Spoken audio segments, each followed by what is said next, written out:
Hey everyone, welcome to yet another video on my channel. Before we go on, let me tell you that today I'm going to be focusing on a very sensitive topic. It's about handling rejection. So make sure that you hit the subscribe button so you get access to all my videos. And at the end of the video, please make sure that you share this with as many people as possible. You like and you comment and ask me a question so I can give you insights. So let's talk about rejection, guys. I wanted to understand this as a business owner. You need to sell. There's no two ways about it. And the more you sell, the more money you make. And while you're building your team and you're growing your business, the onus of sales comes on you. But a big challenge which a lot of business owners go through continually is that they obviously get rejected, which is not the problem. Okay, the problem is that they fear rejection. I'm sure you've been there before. I'm sure when you walk into that sales meeting, you've had this experience where your nerves are tightening up, you get tense, you get worked up, and you're just hoping that this person does not say no or your client does not say no. And as a result of that, even when your client is sharing objections or your client is sharing probably doubts or clarifications they have, you become very defensive in your approach, which probably puts the client off or gives the client a judgment that you don't know what you're talking about or you're not good at what you do and you can't deliver value.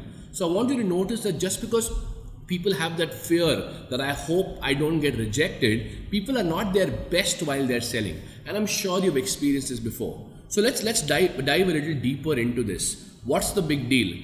Actually, people don't have a problem in customers saying no to their products and services. The problem is that people take it personally. It's like people are saying no to them and that drops their confidence. And I want you to understand this very, very clearly, that when people are rejecting in a sales conversation, they are not rejecting you. Why would you take it personally? Because they're saying no to the product and services for various reasons. Maybe they don't find that your product and service is going to address their need. Maybe there's credibility which is lacking. Maybe they don't need it right now, which is obvious. So it happens continuously, and you got to be clear about why are they saying no versus taking it personally. So a suggestion or a good action step for you to do continuously when you're in a sales meeting is to actually find out. So if someone's saying no, why are they saying no? What's the challenge which they're facing which is stopping them from exploring the sales conversation with you and saying yes? Least the worst thing that can happen for you is that you'll get feedback on what to do differently, so you can either improve yourself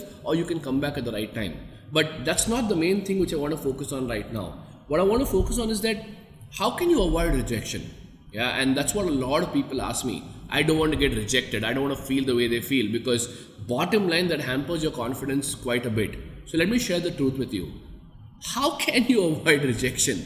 You can't avoid rejection, because avoiding rejection is you assuming that every single prospect whom you pitch to will buy, which if you practically look at it is impossible.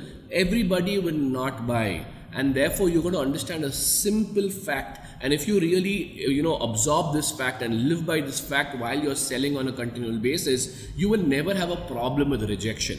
Let me be clear with you. I'm not saying rejection is going to go away. That's the point I'm trying to make. But you got to accept that fact that you cannot ever avoid rejection, because everybody will not buy, and expecting everybody to buy is insane. Now, if you really understand what I just said and you absorb it, this can set you free forever from the fear of rejection. Because if everybody can't buy, and you know that for a fact, it will stop affecting you when people reject you. Should you still take feedback? Yes. Should you understand why the client said no? Yes. Should you try to solve their problem? Yes. But having said that, you got to accept the fact that not everybody will buy. Now, can you reduce the possibility of rejection? Obviously, by you becoming a lot more credible enough, by you really focusing on your sales skills for you to pitch a lot more better, for you to handle objections, because objections honestly is an insight which a customer is giving you as to what solutions you need to provide them, which will enable them to buy a lot more effectively. So objections is your gold mine for you to understand what is stopping the customer. And if you give them the right solution, which showcases them and gives them confidence that they can work with you, that rejection obviously gets deferred or goes away completely. Having said that, rejection is going to happen because, like I said, that everybody will not buy. So how should you play this game? Exactly in the word I said, it's a game. The way I would want you to approach sales is like a numbers game. Okay, it's like you trying to achieve a target, but you're not gonna ensure that it's not gonna happen that you hit every ball for a six. It's not gonna happen where you hit every ball even for a single. Sometimes you will get out. You have 10 wickets at the end of the day, right? The point is to win the match. The point is not to make sure that every single batsman in the cricket team is scoring a century. That's impossible. So you need to play the numbers game. I'll tell you what I mean by playing the numbers game. You need to welcome rejection, because the more you welcome rejection and the more rejections you get, you are closer to achieving your target. Let me share with you a simple example. Let's just say your conversion ratio is approximately 20%, where you know for a fact that out of every 10 clients or 10 prospects you approach, 2 will buy. 20%, as simple as that.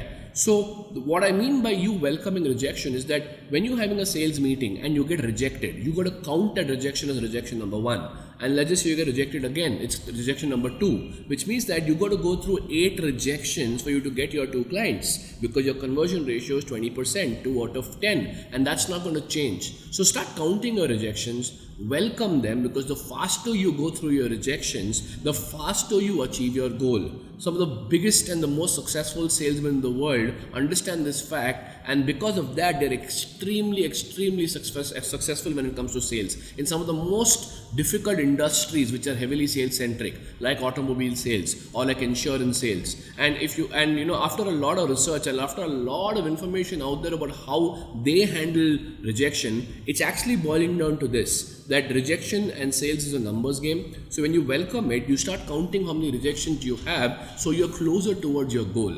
And that's my sincere advice to you. When you're going out there into your sales meeting, of course you need to measure the conversions you have, but also measure the rejections you have, because the faster you go through your rejections, the closer you are to your goal.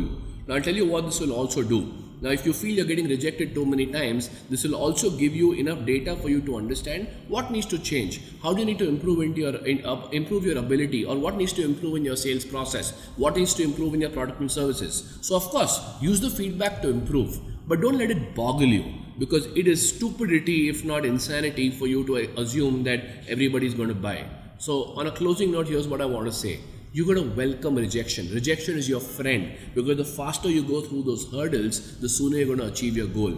In the fear of rejection, a lot of people avoid going to sales meeting because they don't want to go through that experience. That's the worst thing to do, because you're saying no to sales. How will you sell and make money if you don't go meet clients? So don't get into that trap. Welcome rejection, play the game, and play the game to win. It's ultimately a game of numbers, and that's how you got to approach rejection. If you like what I shared and it was useful for you, please make sure that you hit the subscribe button to get continual access to all my videos. Share your comments, share your questions so I can answer them for you, and make sure you share this with as many entrepreneurs as possible so you can save them from this fear of rejection. In the meanwhile, this is Karan Hasija signing off, and I'm going to see you in my next video.